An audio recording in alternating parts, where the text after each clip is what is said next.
20ਵੀਂ सदी के महान जरनैल संत ज्ञानी जरनैल सिंह जी खालसा दमदमी टकसाल के 14वें मुखी भिंडरां वाले महापुरुष जरनल भाई साहब भाई शुबेग सिंह जी अमर शहीद, भाई साहब भाई अमरीक सिंह जी प्रधान सिख स्टूडेंट फैडरेशन, बाबा थारा सिंह जी ਅਤੇ होर बेअंत जो महान शहीद होए ਹਨ ਉਹਨਾਂ ਨੂੰ हर साल ही श्री अकाल तख्त साहिब जी विखे शरधा सत्कार भेंट किया जाता है और हर साल ही श्री अकाल तख्त साहिब जहदर साहिब सत्कारयोग सिंह साहिब कौम के नाम संदेश जारी करते हैं, गुरमत विचारां करते हैं और उन्होंने महान शहीदों को शरधा सत्कार भेंट करते हैं।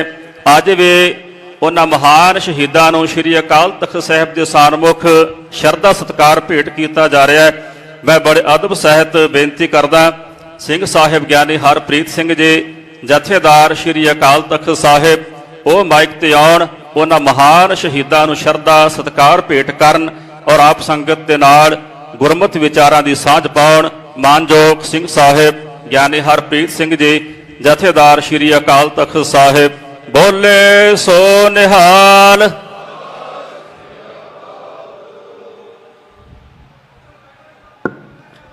सचखंड श्री हरमंदर साहब जी के आभा मंडल दे विच सुशोभत श्री अकाल तख्त साहब जी के स्थान के उत्ते धन धन साहिब श्री गुरु ग्रंथ साहिब सच्चे पातशाह की हजूरी विच जुड़ बैठी गुरु रूप खालसा सत संगत जी, सब तो पहला फतेह प्रवान करो। वाहिगुरु जी का खालसा वाहिगुरु जी की फतेह। अज असी सारे उन्हां महान योधियां सूरबीरां नूं याद करन वास्ते इकट्ठे होए हैं जिन्हां ने जून 1984 दे विच भारती फौज का डट के मुकाबला करदियां शहादतां दे जाम पीते। बहुत ही सूरबीर महान योधे संत जरनैल सिंह जी भिंडरां वाले महापुरख, अमर शहीद भाई साहब भाई अमरीक सिंह जी, बाबा ठारा सिंह जी और बहुत ही सूझवान नीतिवान जरनल भाई सुबेग सिंह जी।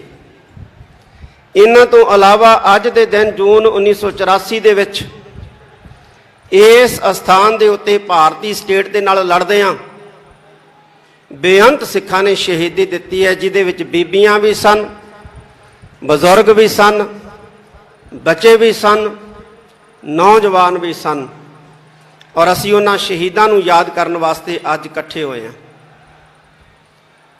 जिस वक्त भारत 1947 दे विच भारती लोगों के कहने मुताबक आज़ाद होया, सिखां नूं नप्पण दी सिखां नूं कुटण दी पॉलिसी जिहड़ी है उस वेले तैयार हो गई सी और तैयार की सी जवाहर लाल नेहरू ने कि इस हिंदुस्तान के अंदर इस भारत के अंदर सिखां नूं नप्पणा है, सिखां नूं कुटना है, सिखां नूं दबना है, आर्थिक तौर पर कमज़ोर करना है, समाजिक तौर पर कमज़ोर करना है, धार्मिक तौर पर कमज़ोर करना है और राजनीतिक तौर पर भी कमज़ोर करना है। ये नीतियां 1947 ही बन गई और उहदा सिटा 1984 दे विच श्री अकाल तख्त साहिब सचखंड श्री हरमंदर साहिब ते 37 होर गुरुद्वारे साहिबाना दे विच हमलियां दे रूप दे विच निकलिया। मैं कुछ गल्लां साझियां करनियां। ये जिहड़ी बादशाहत का संकल्प है या राज का संकल्प है, ये सानू गुरु साहिबान ने दिता है और असी अपने अरदास के दौरान दौरे दे विच इस संकल्प नूं दोहराउने हैं, राज करेगा खालसा, और दोहराउंदे रहना। जिहड़ा सिख है जिहदे केसां दे विच अमृत है, जिहदे नेत्रां दे विच अमृत है, जिहदे मुख दे विच खंडे बाटे दा अमृत है, वो राज दे संकल्प तो मुनकर नहीं है और ना मुनकर हो सकता है। ये गल वखरी है कि कोई खुलेआम मानसा वर्गा खुलेआम कहंदा है और साडे वर्गे दबी जुबान च कह दिंदे हैं। असीं पढ़दे हां कि राज करेगा खालसा। कौन राज करूगा? खालसा राज करूगा। ਤੇ ਜੇ ਅਸੀਂ ਰਾਜ ਕਰਨਾ ਹੈ, ਰਾਜ ਲੈਣਾ ਹੈ, ਤੇ ਸਾਨੂੰ ਖਾਲਸਾ ਬਣਨਾ ਪਏਗਾ। ਅੱਜ ਸਾਡੇ ਸਾਹਮਣੇ ਬਹੁਤ ਸਾਰੀਆਂ ਚੁਣੌਤੀਆਂ ਜਿਹੜੀਆਂ ਨੇ ਉਹ ਖੜੀਆਂ ਨੇ, ਜਿਹੜੀਆਂ ਸਾਨੂੰ ਕਮਜ਼ੋਰ ਕਰ ਰਹੀਆਂ ਨੇ, ਧਾਰਮਿਕ ਤੌਰ ਦੇ ਉੱਤੇ, ਸਮਾਜਿਕ ਤੌਰ ਦੇ ਉੱਤੇ ਔਰ ਆਰਥਿਕ ਤੌਰ ਦੇ ਉੱਤੇ। ਸਾਨੂੰ ਧਾਰਮਿਕ ਤੌਰ ਦੇ ਉੱਤੇ ਕਮਜ਼ੋਰ ਕਰਨ ਵਾਸਤੇ ਪੰਜਾਬ ਦੀ ਇਸ ਧਰਤੀ ਦੇ ਉੱਤੇ ਈਸਾਈਅਤ ਦਾ ਪ੍ਰਚਾਰ ਜਿਹੜਾ ਹੈ ਬੜੇ ਜ਼ੋਰ ਸ਼ੋਰ ਦੇ ਨਾਲ ਚਲਾਇਆ ਜਾ ਰਿਹਾ ਹੈ। ਪੰਜਾਬ ਦੇ ਅੰਦਰ ਪਿੰਡ ਪਿੰਡ ਚਰਚਾਂ ਬਣ ਰਹੀਆਂ ਔਰ ਮਸੀਤਾਂ ਬਣ ਰਹੀਆਂ। ਇਹ ਸਾਡੇ ਵਾਸਤੇ ਚਿੰਤਾ ਵਾਲੀ ਗੱਲ ਹੈ, ਸਾਡੇ ਵਾਸਤੇ ਫਿਕਰ ਵਾਲੀ ਗੱਲ ਹੈ। ਮੈਂ ਸਾਰੇ ਮਹਾਂਪੁਰਖਾਂ ਨੂੰ, ਜਿੰਨੇ ਵੀ ਸਿੱਖ ਧਰਮ ਨਾਲ ਸੰਬੰਧਿਤ ਮਹਾਂਪੁਰਖ ਹੈ, ਜਿਹੜੇ ਪ੍ਰਚਾਰ ਦੀ ਸੇਵਾ ਕਰਦੇ ਰਹੇ ਨੇ, ਮੈਂ ਉਹਨਾਂ ਨੂੰ ਇਹ ਕਹਿਣਾ ਚਾਹਾਂਗਾ ਕਿ ਇੱਕ ਵਾਰੀ ਫੇਰ ਨਿਕਲੋ। ਜਿਵੇਂ ਸੰਤ ਬਾਬਾ ਗੁਰਬਚਨ ਸਿੰਘ ਜੀ ਭਿੰਡਰਾਂ ਵਾਲੇ, ਜਿਵੇਂ ਸੰਤ ਬਾਬਾ ਜਵਾਲਾ ਸਿੰਘ ਜੀ ਹਰਖੋਵਾਲ ਵਾਲੇ, ਜਿਵੇਂ ਮਹਾਂਪੁਰਖ ਸੰਤ ਬਾਬਾ ਅਤਰ ਸਿੰਘ ਜੀ ਮਸਤੂਆਣਾ ਸਾਹਿਬ ਵਾਲੇ, ਇਹਨਾਂ ਨੇ ਵਹੀਰਾਂ ਘੱਤ ਕੇ ਪਿੰਡਾਂ ਦੇ ਵਿੱਚ ਪ੍ਰਚਾਰ ਕੀਤਾ ਸੀ ਤੇ ਸਿੱਖੀ ਬੁਲੰਦ ਕੀਤੀ ਸੀ। ਅੱਜ ਵੀ ਮੈਂ ਇਹਨਾਂ ਮਹਾਂਪੁਰਖਾਂ ਨੂੰ ਅਪੀਲ ਕਰੂੰਗਾ ਕਿ ਪਿੰਡਾਂ ਦੇ ਵਿੱਚ ਜਾ ਕੇ, ਖਾਸ ਤੌਰ ਤੇ ਬਾਰਡਰ ਏਰੀਏ ਦੇ ਪਿੰਡਾਂ ਦੇ ਵਿੱਚ ਜਾ ਕੇ ਸਿੱਖੀ ਨੂੰ ਮਜ਼ਬੂਤ ਕਰੋ। ਹੁਣ ਏਸੀ ਕਮਰਿਆਂ ਚੋਂ ਬਾਹਰ ਨਿਕਲਣ ਦਾ ਸਮਾਂ ਆ ਗਿਆ, ਪਿੰਡਾਂ ਦੇ ਵਿੱਚ ਜਾਣ ਦਾ ਸਮਾਂ ਆ ਗਿਆ, ਪਿੰਡਾਂ ਦੇ ਵਿੱਚ ਪ੍ਰਚਾਰ ਕਰਨ ਦਾ ਸਮਾਂ ਆ ਗਿਆ। ਕਿਉਂਕਿ ਜੇ ਅਸੀਂ ਧਾਰਮਿਕ ਤੌਰ ਤੇ ਮਜ਼ਬੂਤ ਨਾ ਹੋਵਾਂਗੇ, ਅਸੀਂ ਆਰਥਿਕ ਤੌਰ ਤੇ ਮਜ਼ਬੂਤ ਨਹੀਂ ਹੋਵਾਂਗੇ। ਅਸੀਂ ਆਰਥਿਕ ਤੌਰ ਤੇ ਮਜ਼ਬੂਤ ਨਹੀਂ ਹੋਵਾਂਗੇ, ਅਸੀਂ ਸਮਾਜਿਕ ਤੌਰ ਤੇ ਮਜ਼ਬੂਤ ਨਹੀਂ ਹੋਵਾਂਗੇ। ਤੇ ਜੇ ਅਸੀਂ ਧਾਰਮਿਕ ਤੌਰ ਤੇ ਕਮਜ਼ੋਰ ਹੋ ਗਏ, ਸਮਾਜਿਕ ਤੌਰ ਤੇ ਕਮਜ਼ੋਰ ਹੋ ਗਏ, ਆਰਥਿਕ ਤੌਰ ਤੇ ਕਮਜ਼ੋਰ ਹੋ ਗਏ, ਰਾਜਨੀਤਿਕ ਕਮਜ਼ੋਰੀ ਨੂੰ ਕੋਈ ਰੋਕ ਹੀ ਨਹੀਂ ਸਕਦਾ ਹੈ। ਰਾਜਨੀਤਿਕ ਕਮਜ਼ੋਰੀ ਆਏਗੀ ਹੀ ਆਏਗੀ, ਔਰ ਅਸੀਂ ਉਹਨਾਂ ਰਾਜ ਤੋਂ ਦੂਰ ਹੋਵਾਂਗੇ ਜਿੰਨਾ ਧਾਰਮਿਕ ਤੌਰ ਤੇ ਕਮਜ਼ੋਰ ਹੋਵਾਂਗੇ। ਸਾਨੂੰ ਧਾਰਮਿਕ ਤੌਰ ਤੇ ਮਜ਼ਬੂਤ ਹੋਣ ਦੀ ਬਹੁਤ ਵੱਡੀ ਜ਼ਰੂਰਤ ਹੈ। ਸਾਡਾ ਨੌਜਵਾਨ ਨਸ਼ਿਆਂ 'ਚ ਗ੍ਰਿਫਤ ਹੋ ਰਿਹਾ ਹੈ, ਨੌਜਵਾਨ ਪੜ੍ਹਾਈ ਤੋਂ ਜਿਹੜਾ ਹੈ ਉਹ ਪਾਸਾ ਵੱਟ ਰਿਹਾ ਹੈ। ਨੌਜਵਾਨਾਂ ਦੇ ਅੰਦਰ ਕੌਮੀ ਜਜ਼ਬਾ ਜਿਹੜਾ ਹੈ ਉਹ ਪੈਦਾ ਕਰਨ ਦੀ ਅੱਜ ਸਭ ਤੋਂ ਵੱਡੀ ਸਾਧ ਸੰਗਤ ਦੀ ਜ਼ਰੂਰਤ ਹੈ। ਇੱਕ ਗੱਲ ਮੈਂ ਹੋਰ ਕਹਿਣੀ ਚਾਹੁੰਦਾ ਕਿ ਇਹ ਜਿਹੜੀ ਸਿੱਖ ਕੌਮ ਹੈ, ਇਹ ਮਰਦੇ ਮੁਜ਼ਾਹਦ ਧੰਨ ਧੰਨ ਸਾਹਿਬ ਸ੍ਰੀ ਗੁਰੂ ਗੋਬਿੰਦ ਸਿੰਘ ਪਾਤਸ਼ਾਹ ਦੀ ਪੈਦਾ ਕੀਤੀ, ਗੁਰੂ ਨਾਨਕ ਸਾਹਿਬ ਸੱਚੇ ਪਾਤਸ਼ਾਹ ਦੀ ਜਿਹੜੀ ਹੈ ਉਹ ਪ੍ਰਜਵਲਿਤ ਕੀਤੀ ਸ਼ੇਰਾਂ ਦੀ ਕੌਮ ਹੈ। ਇਸ ਵਾਰ ਸ੍ਰੀ ਅੰਮ੍ਰਿਤਸਰ ਸਾਹਿਬ ਦੇ ਆਸ-ਪਾਸ ਸਰਕਾਰ ਨੇ ਬਹੁਤ ਵੱਡਾ ਘੇਰਾ ਕੱਤਿਆ। ਸਰਕਾਰ ਵੀ ਮੰਨਦੀ ਹੈ ਕਿ ਇਹ ਸ਼ੇਰਾਂ ਦੀ ਕੌਮ ਹੈ, ਕਿਉਂਕਿ ਸ਼ੇਰਾਂ ਨੂੰ ਕਾਬੂ ਕਰਨ ਵਾਸਤੇ ਵੱਡੇ ਵੱਡੇ ਪਿੰਜਰੇ ਜਿਹੜੇ ਨੇ ਜਾਂ ਵੱਡੀਆਂ ਵੱਡੀਆਂ ਦੀਵਾਰਾਂ ਖੜੀਆਂ ਕੀਤੀਆਂ ਜਾਂਦੀਆਂ। ਗਿੱਦੜਾਂ ਨੂੰ ਰੋਕਣ ਵਾਸਤੇ ਪਿੰਜਰੇ ਖੜੇ ਕਰਨ ਦੀ ਜ਼ਰੂਰਤ ਨਹੀਂ ਪੈਂਦੀ ਸਰਕਾਰਾਂ ਨੂੰ। ਪੁੱਛਿਆ ਵੀ ਇੰਨੇ ਸੁਰੱਖਿਆ ਘੇਰੇ ਕਿਉਂ? ਕਹਿੰਦੇ ਜੀ ਸਿੱਖਾਂ ਦੀ ਸੁਰੱਖਿਆ ਵਾਸਤੇ। ਉਹ ਸਿੱਖਾਂ ਨੂੰ ਸੁਰੱਖਿਆ ਦੀ ਲੋੜ ਨਹੀਂ ਹੈ, ਸ਼ੇਰਾਂ ਨੂੰ ਸੁਰੱਖਿਆ ਦੀ ਲੋੜ ਨਹੀਂ ਹੈ। ਹਾਂ, ਸ਼ੇਰਾਂ ਤੋਂ ਸੁਰੱਖਿਆ ਦੀ ਲੋੜ ਹੈ, ਤੇ ਤੁਸੀਂ ਸ਼ੇਰਾਂ ਤੋਂ ਸੁਰੱਖਿਅਤ ਕਰਨ ਵਾਸਤੇ ਇਹ ਜਿਹੜੇ ਸੁਰੱਖਿਆ ਦਸਤੇ ਜਾਂ ਸੁਰੱਖਿਆ ਦੀਵਾਰਾਂ ਜਿਹੜੀਆਂ ਨੇ ਬਣਾਈਆਂ ਨੇ, ਇਹ ਸਾਨੂੰ ਦਿਸ ਰਹੀਆਂ ਨੇ। ਤੇ ਸ਼ੇਰ ਜਿਹੜਾ ਹੈ, ਜਿਹੜਾ ਗੁਰੂ ਗੋਬਿੰਦ ਸਿੰਘ ਮਹਾਰਾਜ ਦਾ ਪੈਦਾ ਕੀਤਾ ਖਾਲਸਾ ਹੈ, ਉਹ ਕਿਸੇ ਤੇ ਨਹੱਕਾ ਹਮਲਾ ਨਹੀਂ ਕਰਦਾ, ਕਿਸੇ ਤੇ ਬੇਵਜ੍ਹਾ ਜਿਹੜਾ ਹੈ ਆਪਣਾ ਪੰਜਾ ਨਹੀਂ ਮਾਰਦਾ, ਬੇਵਜ੍ਹਾ ਜਿਹੜਾ ਹੈ ਉਹ ਕਿਸੇ ਵੱਲ ਦਹਾੜਦਾ ਨਹੀਂ ਹੈ। ਹਾਂ, ਕੋਈ ਸਟੇਟ ਦਾ ਭੇਜਿਆ ਜਿਹੜਾ ਭੇਖੀ ਜਿਹੜਾ ਹੈ ਨਕਲੀ ਦਾੜੀ ਕੇਸ ਲਾ ਕੇ ਭਾਵੇਂ ਕੋਈ ਜ਼ੁਲਮ ਕਰ ਜੇ, ਭਾਵੇਂ ਕੋਈ ਕਿਸੇ ਤੇ ਜ਼ਬਰ ਕਰ ਜੇ, ਪਰ ਜਿਹੜਾ ਗੁਰੂ ਨਾਨਕ ਸਾਹਿਬ ਸੱਚੇ ਪਾਤਸ਼ਾਹ ਦਾ ਸਿੱਖ ਹੈ ਉਹ ਕਦੇ ਵੀ ਜ਼ੁਲਮ ਵੱਲ, ਜਿਹੜਾ ਜ਼ੁਲਮ ਰੋਕਦਾ ਜ਼ਰੂਰ ਹੈ ਲੇਕਿਨ ਜ਼ੁਲਮ ਨਹੀਂ ਕਰਦਾ। ਮੈਂ ਸਿੱਖ ਸੰਸਥਾਵਾਂ ਨੂੰ ਇਹ ਕਹਿਣਾ ਚਾਹਾਂਗਾ ਕਿ ਅੱਜ ਜ਼ਰੂਰਤ ਆ ਗਈ ਹੈ, ਜਿਵੇਂ ਧੰਨ ਗੁਰੂ ਅੰਗਦ ਦੇਵ ਜੀ ਮਹਾਰਾਜ ਨੇ ਖਡੂਰ ਸਾਹਿਬ ਦੀ ਧਰਤੀ ਦੇ ਉੱਤੇ ਮੱਲ ਅਖਾੜੇ ਕਾਇਮ ਕੀਤੇ ਸੀ, ਅੱਜ ਗੱਤਕਾ ਅਕੈਡਮੀਆਂ ਤੇ ਗੱਤਕੇ ਅਖਾੜੇ ਜਿਹੜੇ ਨੇ ਸਾਡੀਆਂ ਸੰਸਥਾਵਾਂ ਗੁਰਦੁਆਰਾ ਸਾਹਿਬਾਨ ਦੇ ਅੰਦਰ ਕਾਇਮ ਕਰਨ, ਔਰ ਮਾਡਰਨ ਜਿਹੜੇ ਨੇ ਸ਼ਸਤਰ ਅਭਿਆਸ ਦੇ ਕੇਂਦਰ ਜਿਹਨੂੰ ਸ਼ੂਟਿੰਗ ਰੇਂਜਾਂ ਕਹਿੰਦੇ ਨੇ ਉਹ ਵੀ ਕਾਇਮ ਕੀਤੀਆਂ ਜਾਣ। ਕੋਈ ਹਰਜ ਨਹੀਂ ਹੈ ਸਾਧ ਸੰਗਤ ਜੀ। ਜਿਹੜੇ ਦੂਸਰੇ ਲੋਕ ਹੈ ਉਹ ਲੁਕ ਛਿਪ ਕੇ ਜਿਹੜੇ ਹੈ ਆਪਣੇ ਲੋਕਾਂ ਨੂੰ ਹਥਿਆਰਾਂ ਦੀ ਟ੍ਰੇਨਿੰਗ ਦੇ ਰਹੇ ਹੈ, ਸ਼ਸਤਰਾਂ ਦੀ ਟ੍ਰੇਨਿੰਗ ਦੇ ਰਹੇ ਹੈ। ਅਸੀਂ ਲੁਕ ਛਿਪ ਕੇ ਨਹੀਂ ਦੇਾਂਗੇ, ਅਸੀਂ ਸ਼ਰੇਆਮ ਦੇਾਂਗੇ, ਖੁੱਲ੍ਹੇਆਮ ਦੇਾਂਗੇ।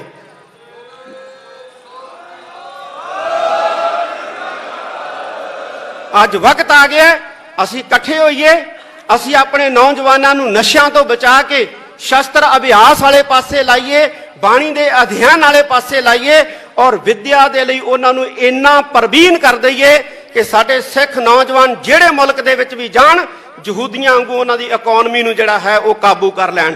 ਜਦੋਂ ਸਾਡੇ ਨੌਜਵਾਨ ਇਸ ਕਾਬਲ ਬਣ ਗਏ ਕਿ ਦੁਨੀਆ ਦੇ ਮੁਲਕਾਂ ਦੇ ਵਿੱਚ ਜਾ ਕੇ ਉਹਨਾਂ ਦੀਆਂ ਇਕਨੋਮੀਆਂ ਦਬ ਲਈਆਂ, ਤੇ ਸਾਡਾ ਰਾਜ ਜਿਹੜਾ ਹੈ ਦੁਨੀਆ ਦੀ ਕੋਈ ਤਾਕਤ ਜਿਹੜੀ ਹੈ ਉਹ ਰੋਕ ਨਹੀਂ ਸਕੂਗੀ।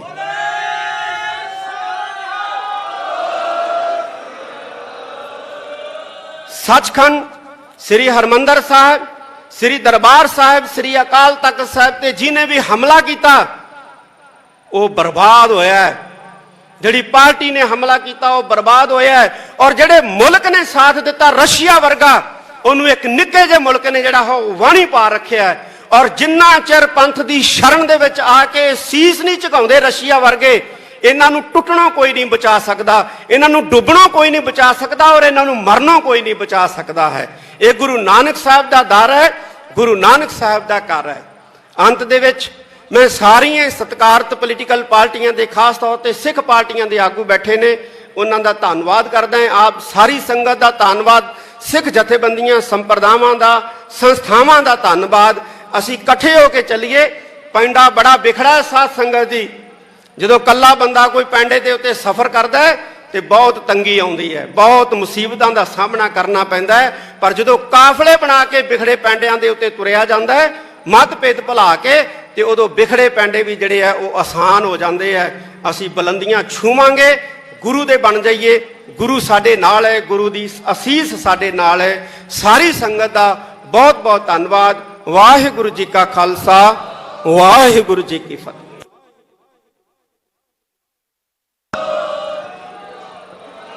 ਧੰਨਵਾਦ ਹੈ ਸਿੰਘ ਸਾਹਿਬ ਗਿਆਨੀ ਹਰਪ੍ਰੀਤ ਸਿੰਘ ਜੀ, ਜਥੇਦਾਰ ਸ੍ਰੀ ਅਕਾਲ ਤਖਤ ਸਾਹਿਬ, ਜਿਨ੍ਹਾਂ ਨੇ ਜੂਨ 1984 ਦੇ ਘੱਲੂਘਾਰੇ ਦੇ ਮਹਾਨ ਸ਼ਹੀਦਾਂ ਨੂੰ ਸ਼ਰਧਾ ਸਤਿਕਾਰ ਭੇਟ ਕੀਤਾ ਔਰ ਆਪ ਸੰਗਤ ਦੇ ਨਾਲ ਵਿਚਾਰਾਂ ਦੀ ਸਾਂਝ ਕੀਤੀ ਹੈ। ਹਰ ਸਾਲ ਹੀ ਸ੍ਰੀ ਅਕਾਲ ਤਖਤ ਸਾਹਿਬ ਜੀ ਵੱਲੋਂ ਉਹਨਾਂ ਮਹਾਨ ਸ਼ਹੀਦਾਂ ਦੇ ਪਰਿਵਾਰਾਂ ਨੂੰ ਸਨਮਾਨਿਤ ਕੀਤਾ ਜਾਂਦਾ ਹੈ, ਜਿਨ੍ਹਾਂ ਨੇ ਜੂਨ 1984 ਦੇ ਘੱਲੂਘਾਰੇ ਦੌਰਾਨ ਸ਼ਹਾਦਤਾਂ ਪ੍ਰਾਪਤ ਕੀਤੀਆਂ। ਉਹ ਔਰ 1984 ਤੋਂ ਬਾਅਦ ਧਰਮ ਯੁੱਧ ਲੜਦਿਆਂ ਹੋਇਆ ਜਿਨ੍ਹਾਂ ਮਹਾਨ ਸੂਰਬੀਰਾਂ ਨੇ ਸ਼ਹਾਦਤਾਂ ਪ੍ਰਾਪਤ ਕੀਤੀਆਂ, ਉਹਨਾਂ ਦੇ ਪਰਿਵਾਰਾਂ ਨੂੰ ਸਨਮਾਨਿਤ ਕੀਤਾ ਜਾਣਾ। ਮੈਂ ਸਭ ਤੋਂ ਪਹਿਲਾਂ ਬੇਨਤੀ ਕਰਾਂ, ਬਾਬਾ ਏ ਕੌਮ 20ਵੀਂ ਸਦੀ ਦੇ ਮਹਾਨ ਜਰਨੈਲ ਦਮਦਮੀ ਟਕਸਾਲ ਦੇ 14ਵੇਂ ਮੁਖੀ ਸੰਤ ਗਿਆਨੀ ਜਰਨੈਲ ਸਿੰਘ ਜੀ ਖਾਲਸਾ ਭਿੰਡਰਾਂ ਵਾਲੇ ਮਹਾਂਪੁਰਸ਼ਾਂ ਦੇ ਸਪੁੱਤਰ ਭਾਈ ਈਸ਼ਰ ਸਿੰਘ ਜੀ ਹੋਰਾਂ ਨੂੰ ਸਤਿ ਸ੍ਰੀ ਅਕਾਲ। ਜਰਨਲ ਭਾਈ ਸ਼ੁਬੇਕ ਸਿੰਘ ਜੀ ਅਮਰ ਸ਼ਹੀਦ, ਉਹਨਾਂ ਦੇ ਭਰਾਤਾ ਸਰਦਾਰ ਬੇਅੰਤ ਸਿੰਘ ਜੀ ਸਨਮਾਨਿਤ ਪ੍ਰਾਪਤ ਕਰਨ। ਬੋਲੇ ਸੋ ਨਿਹਾਲ। ਅਮਰ ਸ਼ਹੀਦ ਭਾਈ ਸਾਹਿਬ ਭਾਈ ਅਮਰੀਕ ਸਿੰਘ ਜੀ, ਪ੍ਰਧਾਨ ਆਲ ਇੰਡੀਆ ਸਿੱਖ ਸਟੂਡੈਂਟ ਫੈਡਰੇਸ਼ਨ। ਬੋਲੇ ਸੋ ਨਿਹਾਲ। ਬਾਬਾ ਥਾਰਾ ਸਿੰਘ ਜੀ ਦਾ ਸਨਮਾਨ ਉਹਨਾਂ ਦੇ ਪਰਿਵਾਰਕ ਮੈਂਬਰ ਲੈ ਲੈਣ। ਔਰ 1984 ਤੋਂ ਬਾਅਦ ਵੀ ਜਿਨ੍ਹਾਂ ਨੇ ਜੇਲ੍ਹਾਂ ਕੱਟੀਆਂ, ਸ਼ਹਾਦਤਾਂ ਪ੍ਰਾਪਤ ਕੀਤੀਆਂ, ਉਹਨਾਂ ਸਾਰੇ ਮਹਾਨ ਸ਼ਹੀਦਾਂ ਦੇ ਸੂਰਬੀਰਾਂ ਦੇ ਪਰਿਵਾਰਾਂ ਨੂੰ ਬੇਨਤੀ ਹੈ ਕਿ ਉਹ ਜਥੇਦਾਰ ਸ੍ਰੀ ਅਕਾਲ ਤਖਤ ਸਾਹਿਬ ਔਰ ਹੈੱਡ ਗ੍ਰੰਥੀ ਸੱਚਖੰਡ ਸ੍ਰੀ ਹਰਮੰਦਰ ਸਾਹਿਬ ਗਿਆਨੀ ਜਗਤਾਰ ਸਿੰਘ ਜੀ ਹੋਰਾਂ ਪਾਸੋਂ ਸਨਮਾਨ ਪ੍ਰਾਪਤ ਕਰਨ। ਉਸ ਤੋਂ ਬਾਅਦ ਕੜਾਹ ਪ੍ਰਸ਼ਾਦ ਦੀ ਦੇਗ ਵਰਤੇਗੀ। ਕੜਾਹ ਪ੍ਰਸ਼ਾਦ ਲੈ ਕੇ ਆਪ ਸੰਗਤ ਗੁਰੂ ਘਰ ਵੱਲੋਂ ਖੁਸ਼ੀਆਂ ਪ੍ਰਾਪਤ ਕਰਦੇ ਹੋਏ ਗੁਰੂ ਚਰਨਾਂ ਵਿੱਚ ਸੀਸ ਝੁਕਾ ਕੇ ਗੁਰਬਾਣੀ ਦਾ ਕੀਰਤਨ ਸਰਵਣ ਕਰੋ ਜੀ। ਵਾਹਿਗੁਰੂ ਜੀ ਕਾ ਖਾਲਸਾ, ਵਾਹਿਗੁਰੂ ਜੀ ਕੀ ਫਤਿਹ।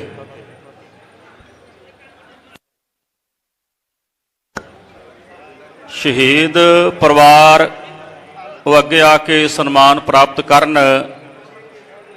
ਸ਼ਹੀਦ ਪਰਿਵਾਰਾਂ ਦੇ ਮੈਂਬਰ ਜੋ ਸੰਗਤ ਦੇ ਵਿੱਚ ਜੁੜ ਬੈਠੇ ਨੇ, ਉਹਨਾਂ ਨੂੰ ਬੇਨਤੀ ਹੈ ਕਿ ਸਨਮਾਨ ਪ੍ਰਾਪਤ ਕਰਨ। ਜਿਨ੍ਹਾਂ ਨੇ ਧਰਮ ਯੁੱਧ ਦੌਰਾਨ ਜੇਲ੍ਹਾਂ ਕੱਟੀਆਂ, ਉਹਨਾਂ ਨੂੰ ਬੇਨਤੀ ਹੈ ਕਿ ਉਹ ਆ ਕੇ ਸ੍ਰੀ ਅਕਾਲ ਤਖਤ ਸਾਹਿਬ ਜੀ ਤੋਂ ਸਨਮਾਨ ਪ੍ਰਾਪਤ ਕਰਨ।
ਦਾਣੇ ਖਸਮੈ ਨਦਰੀ ਕੀੜਾ ਆਵੇ ਜਿਤੇ ਚੁਗੇ ਦਾਣੇ ਮਰ ਮਰ ਜੀਵੇ ਤਾਕ ਛਪਾਏ ਮਰ ਮਰ ਜੀਵੇ ਤਾਕ ਛਪਾਏ ਨਾਨਕ ਨਾਮ ਬਖਾਣੇ ਨਾਨਕ ਨਾਮ ਬਖਾਣੇ ਨਾਨਕ ਨਾਮ ਨਾਨਕ ਨਾਮ ਬਖਾਣੇ ਕਰਤਾ ਤੂੰ ਸਭਨਾ ਕਾ ਸੋਈ ਕਰਤਾ ਤੂੰ ਸਭਨਾ ਕਾ ਸੋਈ ਜੇ ਸਕਤਾ ਸਕਤੇ ਕੋ ਮਾਰੇ ਜੇ ਸਕਤਾ ਸਕਤੇ ਕੋ ਮਾਰੇ ਜੇ ਸਕਤਾ ਸਕਤੇ ਕੋ ਮਾਰੇ ਜੇ ਸਕਤਾ